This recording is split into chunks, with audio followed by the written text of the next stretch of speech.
This is Star Radio UK. Broadcasting worldwide, online 24/7. In your car, at work, at home, on your smartphone.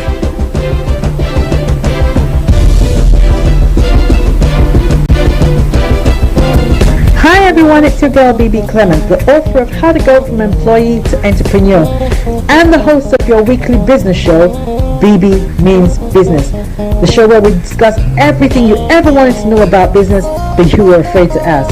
How do I start my business? How do I raise the finance? How do I grow my business? Where am I going to find my customers? Join me every Tuesday at 1:30 p.m. on Star Radio UK to get all the information and tips that you need to become a successful entrepreneur and become financially free. Remember, don't let life dictate to you. Rather, put your signature on life. Get ready for this. Good afternoon, ladies and gentlemen. Hi, and welcome again to the Bebe Means Business Show. For those of you who are joining us for the first time, my name is Bebe Clement, and it is always my honor and my pleasure to be the host of the show that brings you all the information and education and knowledge and tips, advice that you may seek with everything and anything to do with business and entrepreneurship. The aim of this show is to help you to build, grow, and protect wealth so that you may become financially free and live the kind of life that you want to live. And my quest is to enable you to do that, and to do that in the soonest amount of time. I hope you've had a great week today.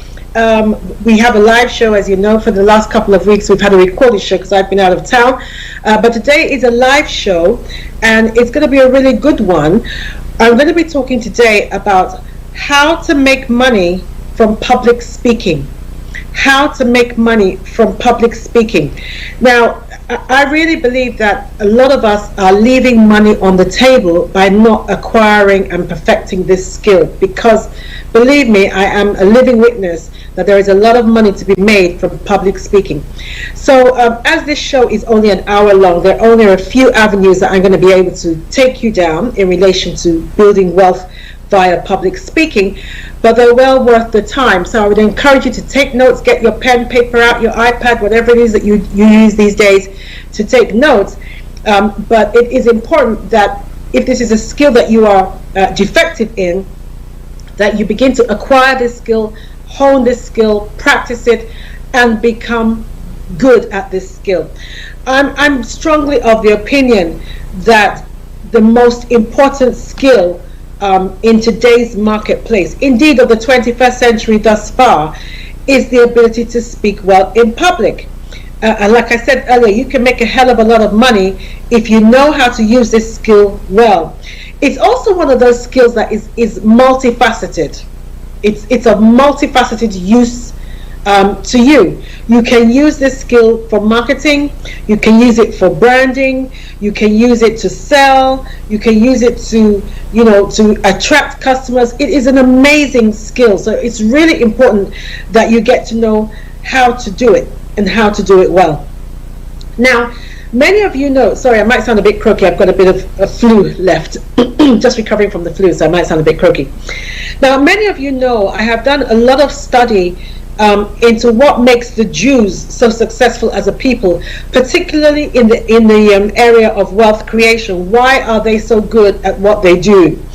And I've discovered that one of their secrets is that they develop their verbal confidence, and they develop it at a very early age. They even have a word for it. It's called chutzpah. I hope I pronounced that well for my Jewish brothers and sisters that might be listening.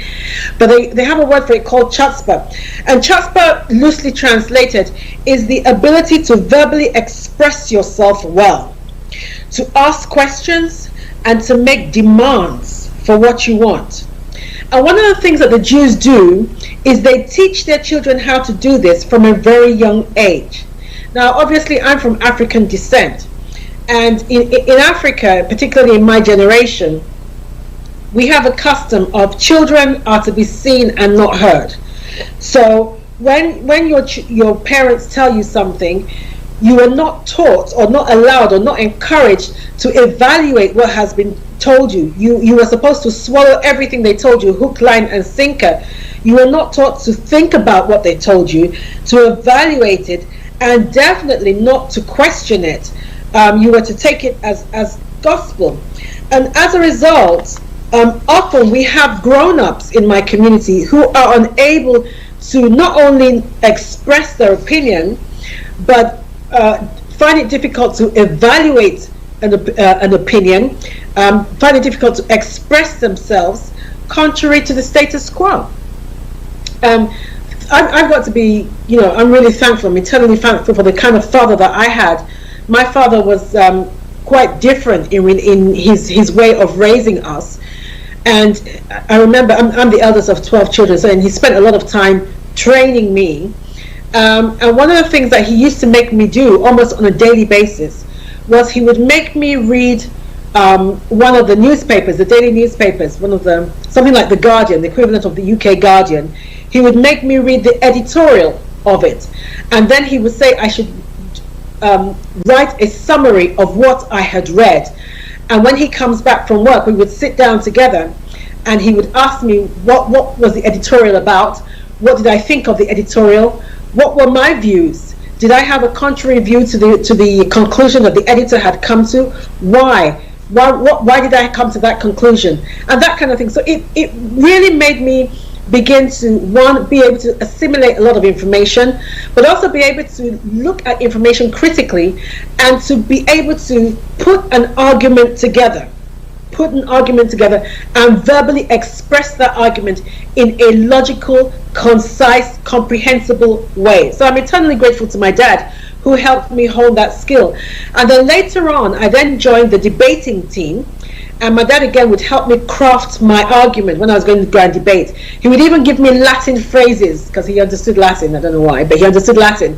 And he even taught me some Latin phrases that I could insert into my debate, which made it even more interesting and exciting for those who are listening. So I would strongly encourage, and I've done the same thing with my children, I would strongly encourage you, particularly those of you who are from African descent, that you get into the practice of having conversations. Some parents never even have proper conversations with their children beyond their daily chores or their education. But sit around the dinner table and talk with your child. Let your child get used to expressing their opinion in public. Help them improve their public speaking skills. Let them improve in things like their body language, like their eye contact, which is very, very important in your ability to speak well in public. Eye contact is so important.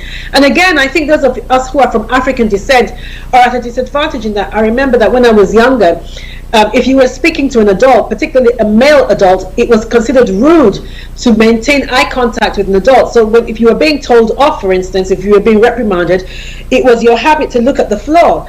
And that followed me, I can use myself as an example, that followed me into my adult life, such that even now, I have to make a conscious effort to maintain eye contact when I'm speaking to people.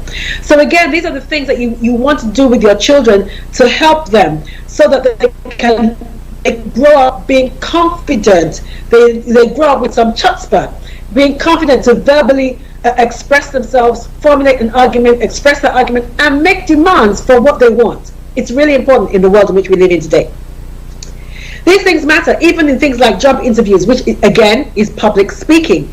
I remember my husband; he used to be on the recruitment board of a company that he was working for, and I remember he used to come home lamenting, saying, "Bebe, this, it's really heartbreaking. Sometimes when I have African interviewees, I know that on paper they are actually the best candidate for the job, but they don't know how to sell themselves. They just don't know how to sell themselves, and so it's very difficult for me to justify giving them the job, despite the fact that on paper it's clear that they are the best qualified for the job." So these things are important.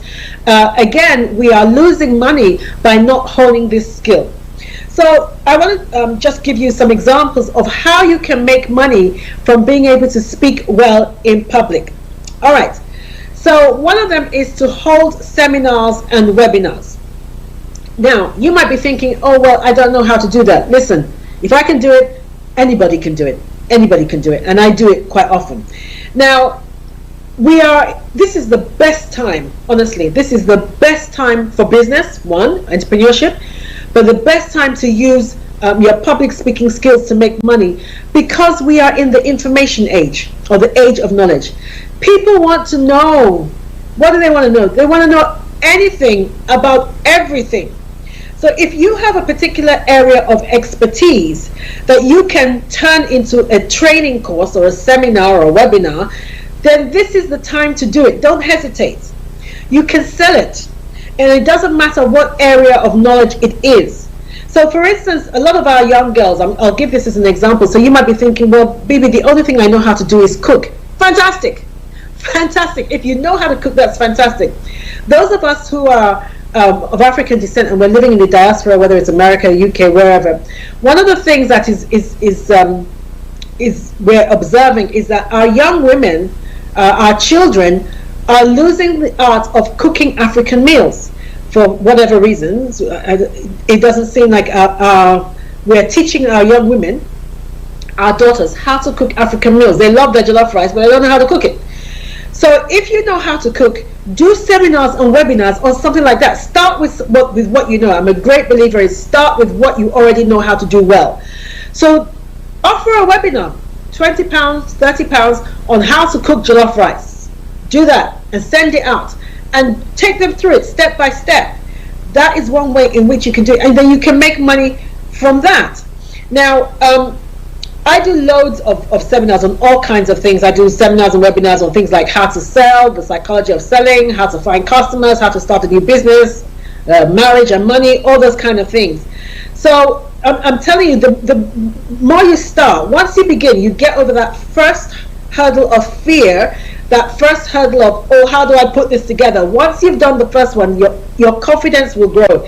And it doesn't matter how many people sign up. If it's one person that signs up, it doesn't matter. It means that at least there is a need for whatever it is you're offering. And if you do it well, that person will go and tell somebody else, and the next time you will have more people sign up. Now, when you first of all start out, the truth is you will have to pay your dues like everybody else. So it's possible that the first one you do, you may have to do a freebie. But don't get into the habit of doing freebies. Once you've established your credentials, once you've established your name a bit, and people know what you do and you do it well, then start charging. Definitely start charging. Don't be afraid to charge, because if you're doing whatever it is that you're doing well, people are willing to pay for it.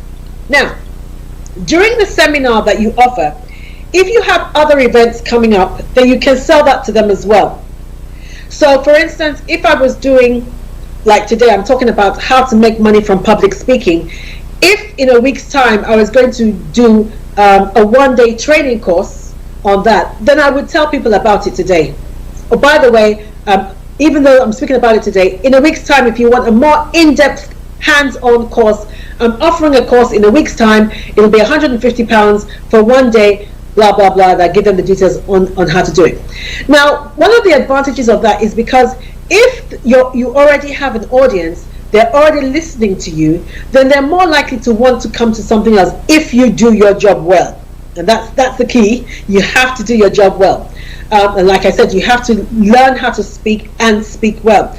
But once you do that, then people are willing to pay for it. Now, during the seminar, what you could do is you could offer a discount for those who have attended this seminar.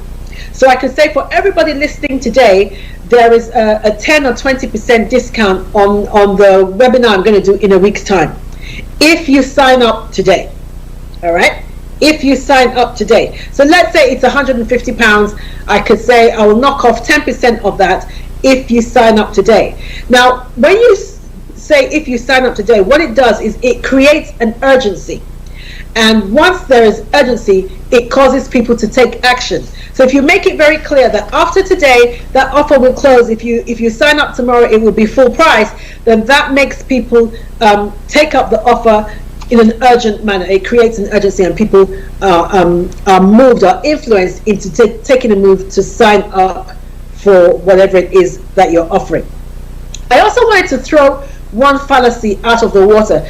People feel that, oh, if I charge, then people might not want to pay. Listen, one of the things that I've learned, and research has shown this to be true, is that people who pay to attend an event, not only do they pay attention at that event, but people who spend money to attend an event spend more money at that event. I'm going to say that again. People who spend money to attend an event spend more money at that event. So people who pay to attend an event are more likely to pay for other products, any products that you have at that event. So let's say you have a book, or you have CDs or DVDs or other things, or you have an offering of another event that's coming along. They are more likely to spend more money at that event because you've already hooked them. You've already gotten them. And the fact that they have turned up to your event means that they are interested in what you do. So don't be afraid. Don't think, oh, well, they've already paid to attend an event. If I start selling something else, they may not want to start. No. Research shows that the contrary is the case. People who spend to attend an event will spend more money at that event. Okay. You then begin to build a database. So if you're just starting out in speaking, once you've done one event, begin to build a database. So begin to build a list of names and contacts information about those who attend your event. So you could ask them, let's say you are recording it, and you should record all your seminars.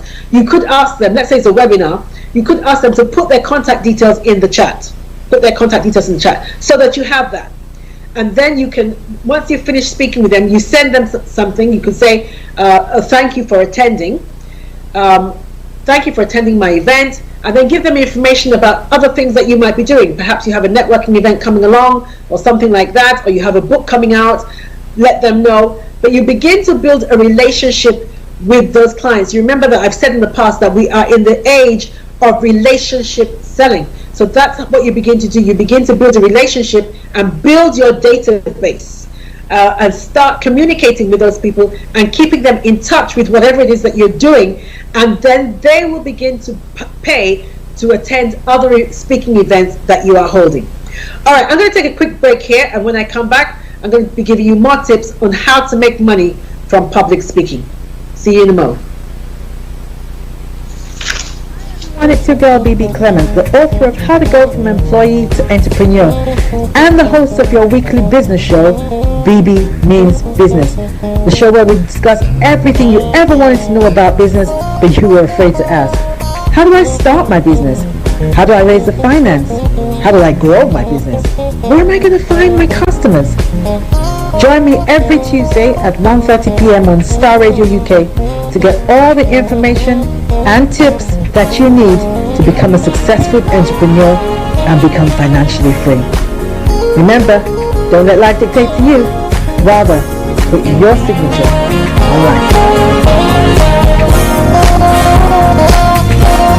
Get ready for this.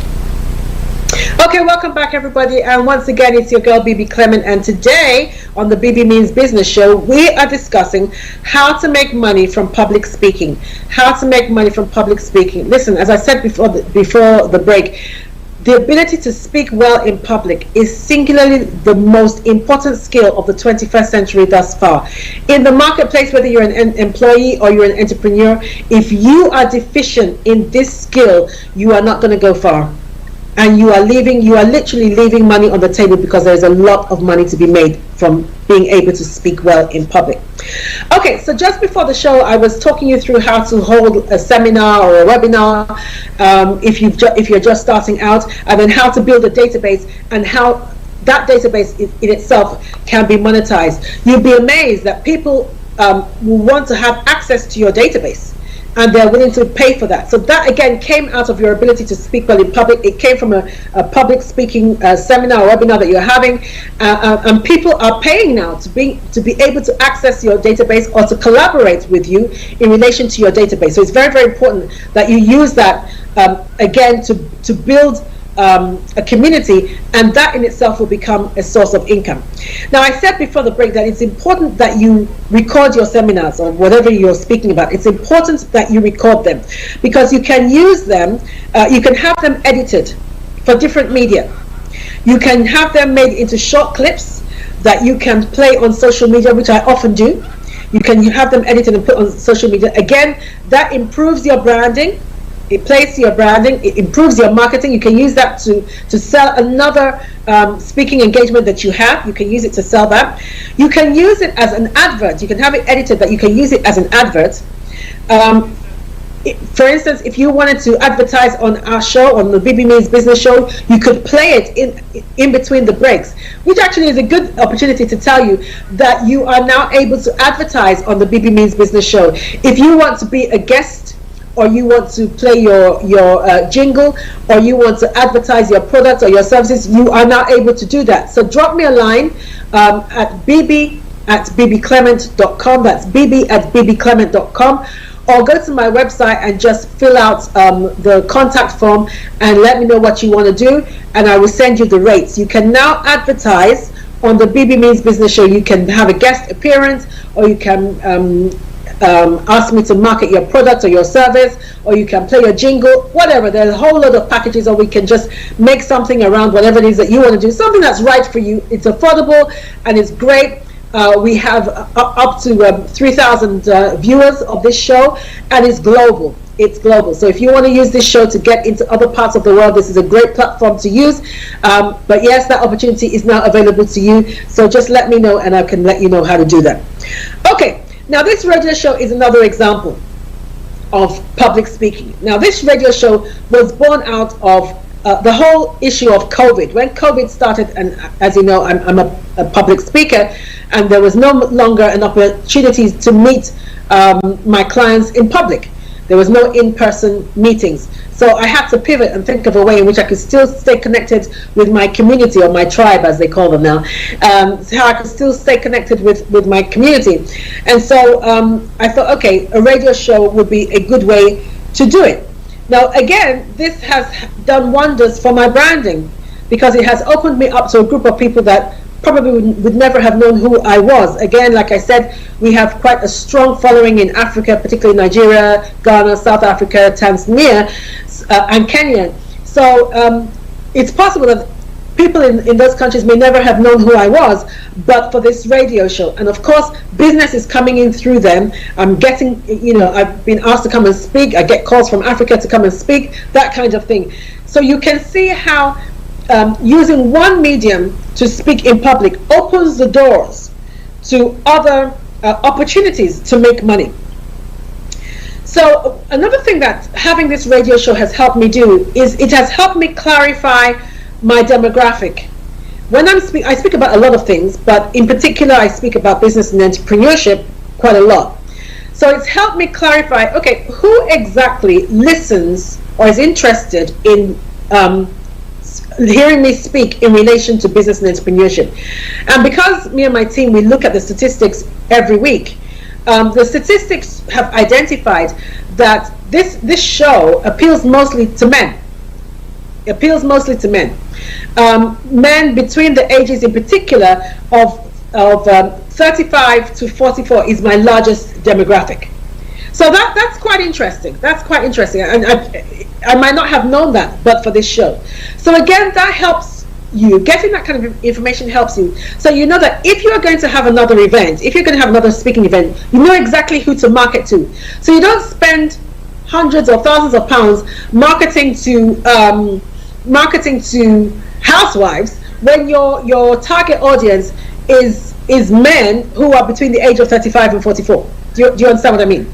So these kind of things are quite important, and it's only by speaking that you get to know all this, get all this information. Okay, so let's talk about YouTube.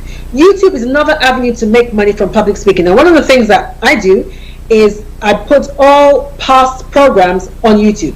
I have a channel on YouTube called BB Means Business Channel, which is another opportunity for me to let you know that. So for those of you who don't know, you can check out all past programs that we do. They are on YouTube. So if you go to my YouTube channel, BB Means Business, and can I ask that you please subscribe, like, subscribe, forward, share, do whatever you need to do, but particularly subscribe. If you have, I understand it's 1,000 members. If you have 1,000 subscribers on YouTube, you can begin to make money from YouTube. Now, I'm not sure exactly how much they pay, but you can find that out from YouTube yourself. But yes, if you have 1,000 subscribers and over, you can begin to make money from YouTube.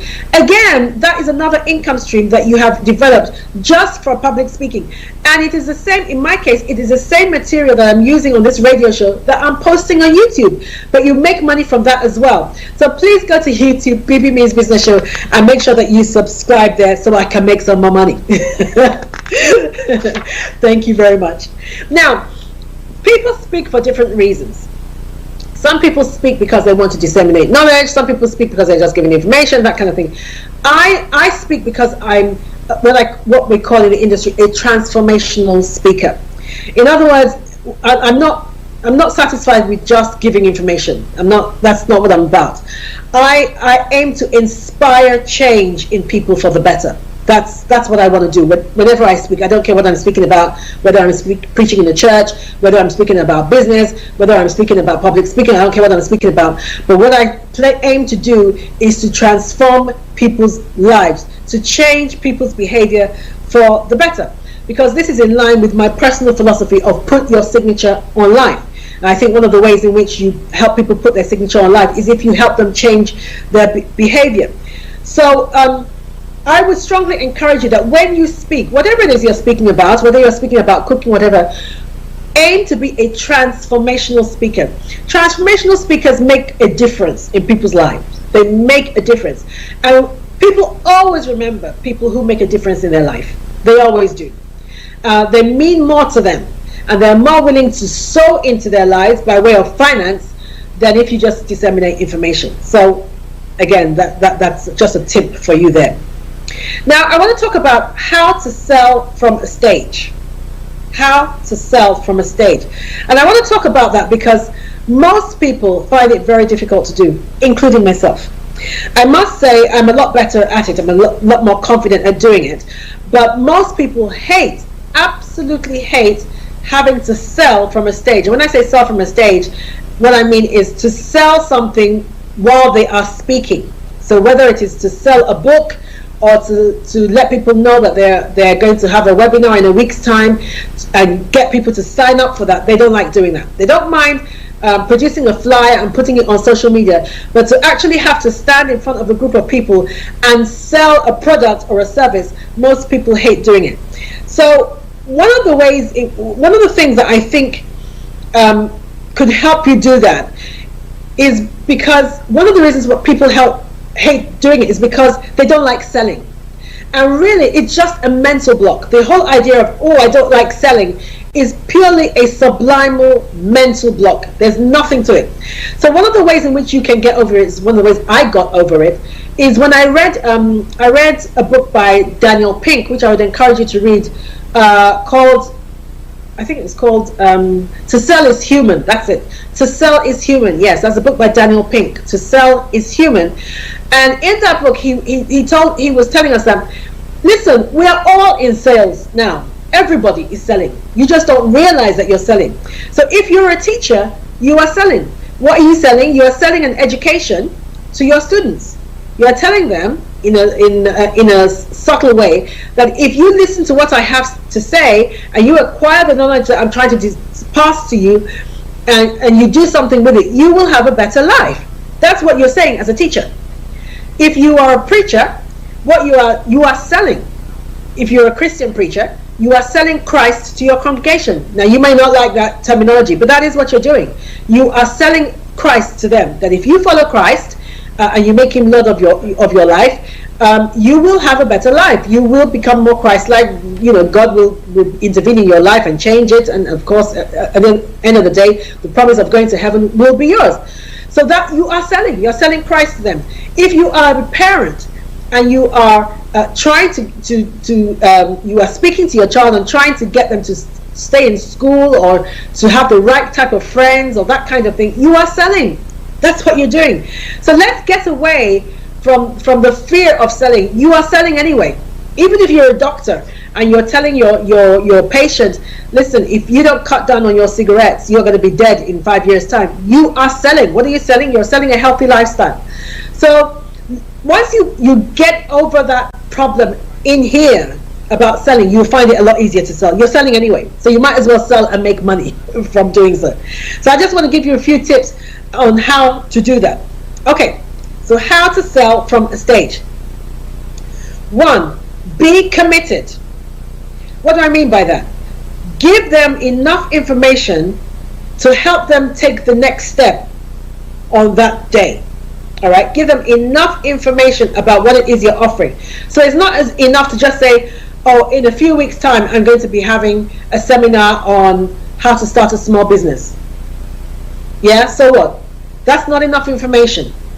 What you need to be saying is that on the 15th, oh guys, just by the way, on the 15th of April, I'm going to be having a half-day webinar on how to start a small business. It's going to be held at wherever, if it's online, it's going to be held online. Give them the price. Tell them how much they're going to pay for it. If you have an early bird fee, tell them how much the early bird fee and when that early bird fee ends. And then get them to sign up there and then. You can tell them that in 2 minutes time, when I finish speaking to you, I'll be at the back of the room, or my assistant is at the back of the room. You can go and sign up today, and then if you do sign up today, there'll be a 10% discount. Now that has given them enough information to take action. That's what you want to do when you're trying to sell from a stage. Give them enough information to take action. Don't give them scanty information. So be committed to the information you're giving, and be committed to getting them to take action now. Because if you wait until they leave the place, too much time passes. Life gets in the way, they forget, that kind of thing. But while they're listening to you speak, and they're still standing under the inspiration of whatever it is that you have said to them, and if you've done your job well, they're already geared up, they're already inspired, they're already fired up. That is the time to do it. And even when you're doing the seminar, don't let too much time pass between the time you tell them about the information and the time they can sign up. So don't tell them the information at the beginning of your speaking session and then wait until the end of your session for them to sign up. No. So let's say you're coming up to a lunch break. You can do it maybe 5 minutes before the lunch break and let them do it during the lunch break. That's how you do it. Now, be unattached to the outcome. What do I mean by that? Get your emotions out of it. All right? One of the problems that we have when we're trying to get people to sign up or to sell a product or a service to people when we're speaking is we are too emotionally involved. We start thinking, oh my God, supposing I fumble when I say it, supposing I give them the wrong information, supposing nobody signs up, oh my God. That once you begin to do that, it will affect your delivery. So get your emotions out of it. Your job is to give them the information. Whether they sign up or not is irrelevant. Your job is to focus on giving them sufficient information for them to take action, and then leave it at that. If they sign up, great. If they don't sign up, great. You haven't lost anything. You can have a look and then review what could I have done better that would have made them sign up. But get your emotions out of it. Be unattached to the outcome. Now, when you're giving them the information, be clear, be confident, and be relaxed. Because if you're tense, or if you're scared, or if you begin to stammer and fumble, that is a red flag to the people who are listening to you. It's a red flag, and it will impact their decision. It will impact the decision. So just be relaxed, be calm, and be confident in the information that you're giving them. And like I said, get your emotions out of it, and then let them do whatever it is that they need to do. Now, whenever you're trying to sell from a stage, you need to offer extraordinary value. Extraordinary value. So your initial talk should have such good content, even if it's free. I don't care whether it's free. And by the way, let me say this. Your delivery, the level of your delivery should not be dependent on whether somebody has paid or not. And what I mean by that is this. Some people will give a shabby performance or a not up to par performance because the people that they're speaking to haven't paid. I would do away with that. Whenever I speak, I always come from the mindset of, I'm here to serve. I'm here to serve these people with this gift that I have. Whether they've paid for it or not, I'm going to give the very best. Whether there's one person in the room or there's 1,000 people in the room, I am going to give my very best. So I would encourage you to do that. So once you have that kind of mindset, it's almost automatic that you give extraordinary value. So my content will be great.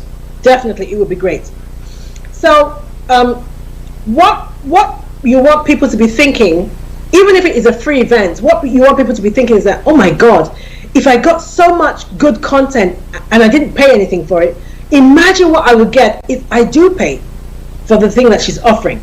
That's how you want people to be thinking. But if you've just given them, bare material that they could have found themselves if they just clicked the first thing they saw on Google, then what's the point? But give them great content, extra value for money. I always say, over deliver and under promise. That's what you need to seek to be doing, even when you're speaking. The value must override the cost. The value, whatever it is that you are trying to sell, the value of it must override the cost. What do I mean by that? What you need to get people to do is shift their mind from the cost to the value that they would get when they attend the next course or the next seminar or whatever product it is you're trying to sell to them. So let's say I was offering a seminar for a one-day seminar for £250. Let's say I was offering that. So your audience might be thinking, wow, in these austere times, £250 is a bit much. But if you are able to show them that at the end of this seminar, it's almost a done deal, that I will arm you with enough tools to be able to get 4 or 5 new clients. I will give you enough information and arm you with enough tools in order to get 5 new clients. And let's say each of those clients is going to pay you £100. Clearly, if I'm going to get 5 new clients and they're going to pay me £100 each, that's £500. So the fact that it's going to cost me only £250 to learn how to do that, it's a done deal. I'm going to pay for that. I'm going to pay for that because it's, the value far outweighs the cost. So what you need to be doing when you are selling from a stage is help people concentrate on the value. How will their lives be different by signing up to your next seminar? What is it that they can't do now that they'll be able to do if they sign up to your next seminar? Those are the kind of things that you need to be getting across. How will what it is you're going to teach them affect their business? How will it improve their bottom line? That kind of thing. That's what you need to get them to concentrate on. Once you're able to get them to see that, then the cost is not of much relevance. The cost is not of much relevance. It is the value that you have to concentrate on. And what a lot of people do is, because they think the amount that they are charging is too much, they kind of skirt around that. Spend a lot of time talking about, it might be expensive, it might be expensive. No, forget the expense. You just talk up the value and then just state the expense. That's it. Okay, all right, we're going to take another short break. As you know, this is a live show and we like to hear your questions and your opinions. So if you do have any questions or opinions for us, please by Indeed put them in the chat. If you're joining us from Facebook, just put them in the chat. Or if you're joining us from Twitter, our Twitter handle is @StarRadioUK, or you can text or WhatsApp us on 0753 9661744. That number again is 07539 661 or email us at info@StarRadioUK, and when we come back I will share any questions or opinions or information that has come in. See you in a minute. Hi everyone, it's Bebe Clement, the author of How to Go from Employee to Entrepreneur and the host of your weekly business show, Bebe Means Business, the show where we discuss everything you ever wanted to know about business but you were afraid to ask. How do I start my business? How do I raise the finance? How do I grow my business? Where am I going to find my customers? Join me every Tuesday at 1:30 p.m. on Star Radio UK to get all the information and tips that you need to become a successful entrepreneur and become financially free. Remember, Don't let life dictate to you. Rather, put your signature on life. Get ready for this. Okay, ladies and gentlemen, welcome back to the BB Means Business Show. And today, as you know, we're talking about how to make money from public speaking.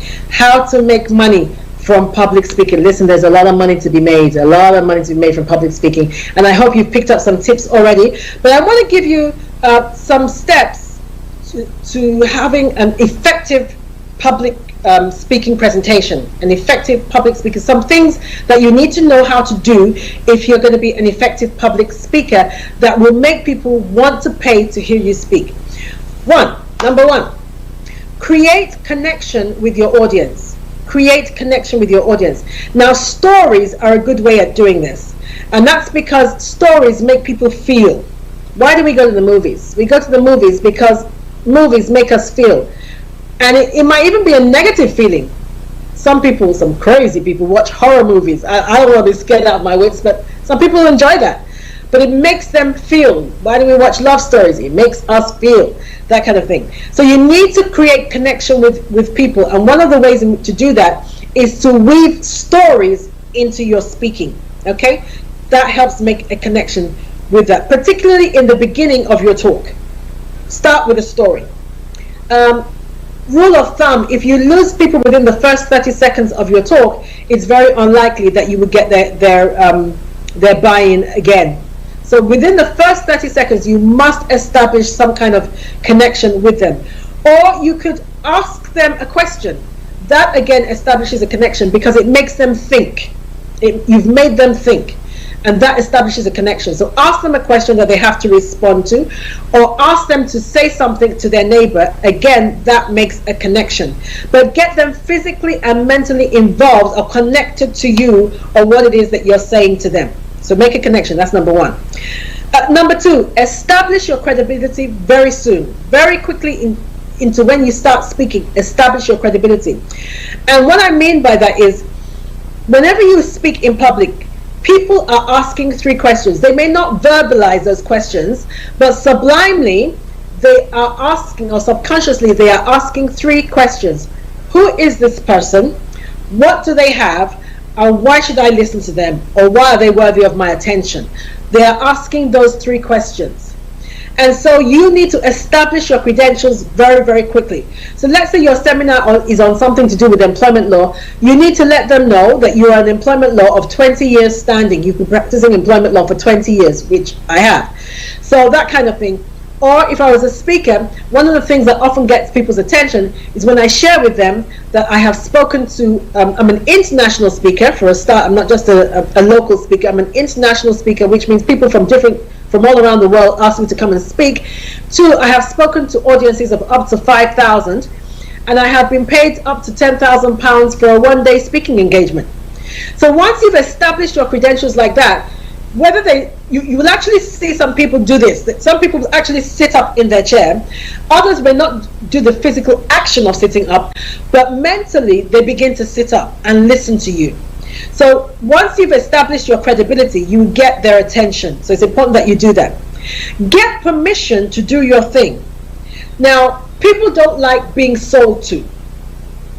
So what you need to do is get permission from them to do whatever it is that you're doing.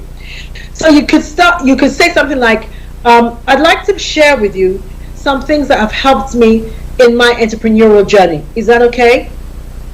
Raise your hand if it's okay for me to share with you or to arm you with some tools that are going to help you on your journey. Once you do that, again, people who give permission for you to speak into their lives pay attention. They pay attention. So that's quite important that you do that. So the first one, like I said, is create connection, establish your credentials, and then get permission to do whatever it is that you want to do. Come from a place of humility. Well, this is something I do, so I would encourage you to do that. Come from a place of humility. Don't come from a place of I have arrived, or I know what I'm doing and you don't know what you're doing, so you better listen to me. Because if you come from that place, it will come out in the way you speak, in your delivery. That mindset will come out in the way you speak to your audience. and they will pick up on that. So come from a place of humility. I always think that I'm blessed with the gift that I have, and I just want to share it. I just want to do what God has asked me to do and share the gift that I have, and to help improve somebody's life in so doing. And I think that comes across in the way I speak. People often say that to me, that the way you spoke, I felt like I was speaking to my sister. I didn't feel like I was speaking to a successful entrepreneur or something like that. I felt that I could connect with you, I could speak with you, and people will often come up to me after the talk and share things that often have nothing to do with what I was speaking about. They will share intimate things. It's amazing. You can be speaking about business and someone will come up to you and share something about their marital problems. It's amazing. But once you come from a place of humility, that helps you make a connection with people as well. Now, engage with your content. Don't try and wing it. I think it's not being authentic when you do that. Oh, I'll practice 15 minutes before I speak. I don't care how long you have been speaking, you should engage with your content. And by that I mean you should make sure you know your stuff inside out. Inside out. Don't be a poor presenter. If people have paid to come and listen to you speak, even if they haven't paid, they are worthy of receiving the best that you can bring. So ensure that you bring the best. Know your content inside out. Be clear in your delivery. And give the very best that you can, because if you don't, if you start your talk with a lot of ums and ahs and I'm not sure and that kind of thing, and you're not able to answer basic questions that they ask you about the area of expertise that you're supposed to have, then you lose credibility, and people will not sign up to a future event or a future speaking engagement. They will not sign up. Then you need to establish a need. Now this is really important. People often know that they have a problem. 9 times out of 10, the reason why they've signed up to your seminar is because they have a problem in a particular area. But often, people do not know what exactly that problem is. And even when they do know what the problem is, they don't know how to articulate it. Your job as a speaker, a good speaker, is to help people understand what the problem is, and then help them articulate that problem and show them how to overcome it. So, for instance, Henry Ford, you remember Henry Ford, all those Ford cars, the car maker. Henry Ford used to say, if I had asked people what they wanted by way of transport improvement, they would have said to me, we want faster horses. Whereas what they actually needed was a completely different mode of transportation. But they didn't realize that. They didn't know that. They didn't understand that. So your job as a speaker is to help them discover what exactly the problem is, and then help them articulate it, formulate it and articulate it, and then show them how to overcome it. People who speak well are able to help others clarify their problems. In other words, show them the disconnect between where they are and where they need to be. That's part of your job as a public speaker. Then what you do is you offer your product or your service as the bridge that will move them from where they are, which is where they're not supposed to be, or is keeping them back, or to where they're supposed to be. So let's say they're having problems attracting new clients. That is the problem that they're having. Yeah? And you have identified that actually they might think that their problem is they're not spending enough money on Facebook marketing. Whereas actually their problem is that they procrastinate and they're lazy. You need to find a way to articulate that and tell them in a manner in which they can receive it, and then provide information that will help them get past that. Give them skills that will help them get past that. So if it means explain to them that they're going to have to deny themselves some Netflix time, or they're going to have to look for a mentor that will help them, those kind of things. So you need to show them the disconnect between where they are and where they need to be, and let them know that your service or your product or your whatever it is that you are selling is the bridge to help them get from where they are to where they need to be. Okay? Now, don't apologize for whatever it is you're offering. Don't apologize for it. So you use language like, I'm going to give you an opportunity to equip yourself. That's what you do. I'm going to give you an opportunity to equip yourself. Don't apologize for whatever it is you're offering. Even if it costs 5,000, 10,000 pounds, don't apologize for the cost. You are providing an opportunity for them to improve their lives. So let them know that, not in an arrogant way, but just let them know that. Because an apology, it weakens you. It weakens you, and you don't want to do that. Now, when you're trying to sell, what you need to do is make a no-brainer offer. Always have more than one offer for a start. So what I mean by that is, if you have only one offer, if you say, okay, I'm going to start an 8-week course on how to set up a small business, and it costs £999. But if I'm sitting in your audience and I don't have £999, mentally that's the end of the conversation. I've tuned out. I don't have £999, so that's the end of that. But if you have like 2 or 3 offers, so you say, I have a gold offer, and the gold offer is £999, and then you tell them what they would get for £999. But if you're not able to do that, I have a silver offer, and for the silver offer, this is what you would get. Maybe the silver offer is £750, this is what you will get. And then I have a bronze offer of £500, and this is what you will get for £500. Now, what you need to do, when I say you make a no-brainer offer, what you need to do is stack the gold offer with so many goodies that it is a no-brainer that, man, I might as well pay for the £999, because this is, I'm going to get so much more than I would get if I just paid the £500 for the bronze one. It's a no-brainer. Okay, that's what you need to do. All right. Now, if the product or the service is quite pricey, one of the things that you could do to help them get over the price is to offer a money back guarantee or a cooling off guarantee.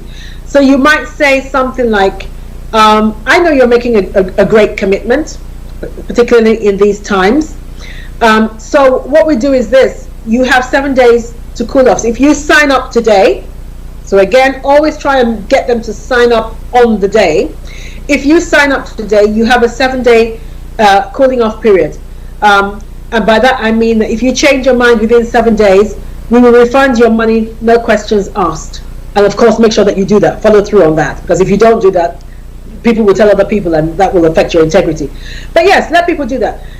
I have never, in all the years I've done this, I have never had somebody say, actually, I've thought about it and I no longer want to sign up. No way.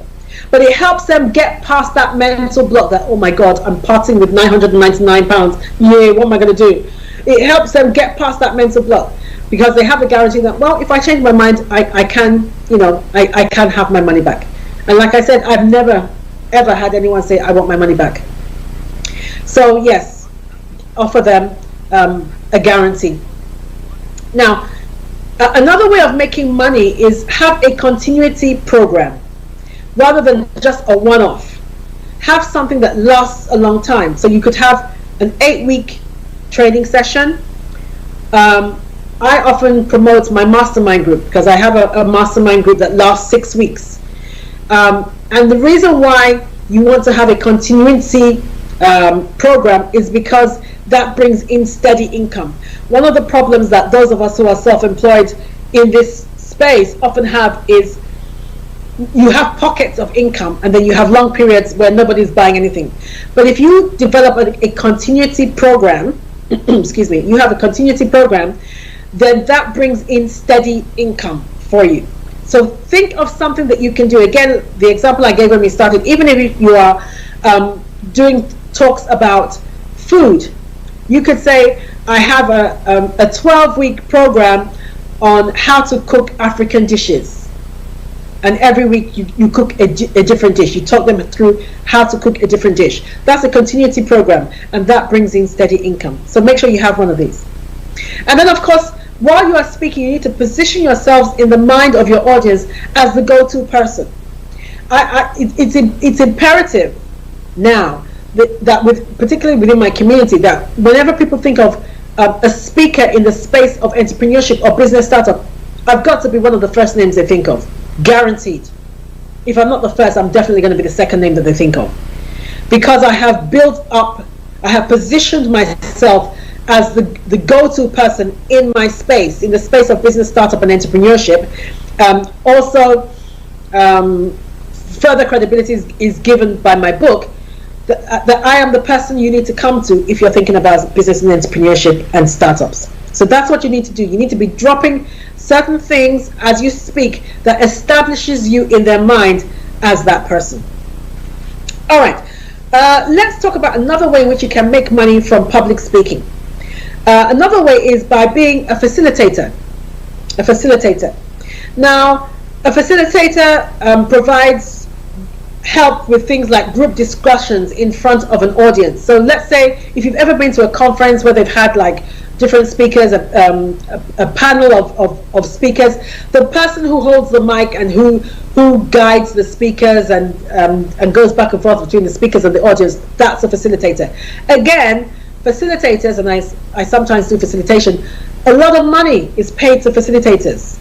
A lot of money is paid to facilitators, because the right kind of facilitator can make your conference or your meeting or whatever, it can make it golden if you have the right kind of facilitator. And if you have the wrong one, it can totally mess it up. It can turn what should be a vibrant, engaging event into a boring, monotonous, sleep-worthy event, and you don't want that. So you can actually, if you establish yourself as a great facilitator, you can actually make a lot of money from that. Now, if you're going to be a facilitator, one, you need to be quite intelligent. You need to be able to follow a logical argument through. You need to be attentive to be able to listen to what is being said, and you need to be comfortable addressing and guiding high-ranking people. People who are quite high up there, because often, particularly when you're facilitating conferences, they're usually people who are well-read, people who are quite wealthy, that kind of people. So you need to be able to speak confidently around those kind of people. Now, a skilled facilitator should be able to do some of these things. So if you're thinking of earning money through facilitation, these are some of the things that you need to learn how to do. One, a skilled facilitator should be able to ask probing questions. Two, you should be able to ask logical, valid questions that relate to what has been said. All right, logical, valid questions, not just questions for the sake of saying something, but questions that relate to what has been said, that will challenge either the speaker or the audience. All right, you have to learn to be able to do a verbal dance, and by that I mean to be able to steer the verbal ship of what is being said. Know where to probe a little deeper. So maybe one of the speakers has said something, you need to be able to know where to challenge what they've said, or to probe a little deeper. Could you give more information or shed more light on that? Or where to move away from something that is clearly going to blow up in the speaker's face if he continues down that line, that kind of thing. Or if a question is being asked, perhaps the question has been asked in an angry manner, or it has been asked in a way that what the person asking the question is trying to say, but the way they have formed the question, maybe the speaker is not going to get it. You are able to reword that question in a way that's going to diffuse any tension, or in a way that is going to be able to be received in a lot better manner, that kind of thing. You need to have those kind of skills if you're going to be a facilitator.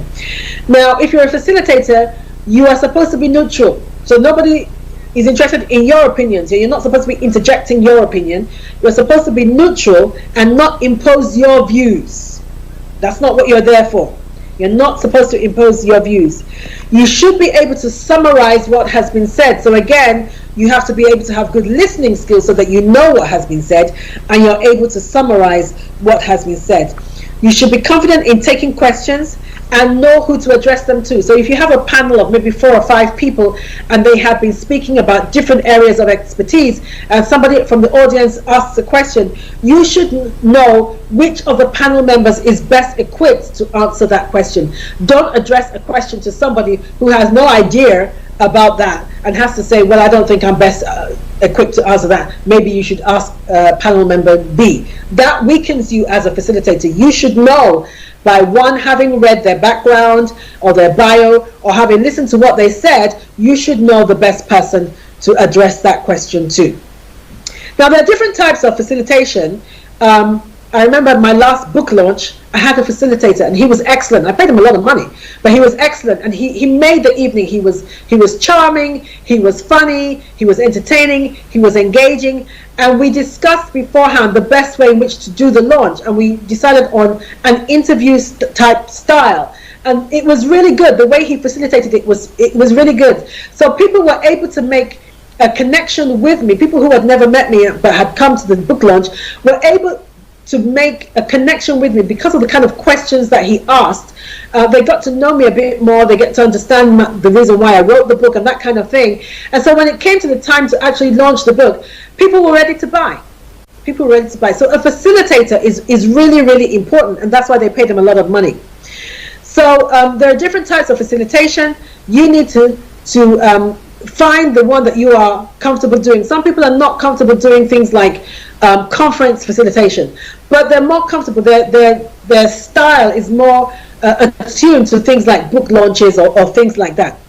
You could also become something like a keynote speaker at an event. Again, that's another way in which you can make some more money. I think actually I'll do a part 2 of this because there's some other things that I wanted to say, but we've come to the end of the show. So perhaps I'll do a part 2 of this next week on how to make money from public speaking. I hope you've enjoyed the show and you've picked up some good tips. Let me know. Drop me a line and let me know if you found today useful. Of course, let other people know about the show. And again, like I said, we now have a Bebe Means Business YouTube channel. Please go there, subscribe. And if you want to appear on the show as a guest, or you want to advertise, or you have a logo, you have a product or a service, or an event coming up that you want to promote on the show, then please let us know and I will send you the rates.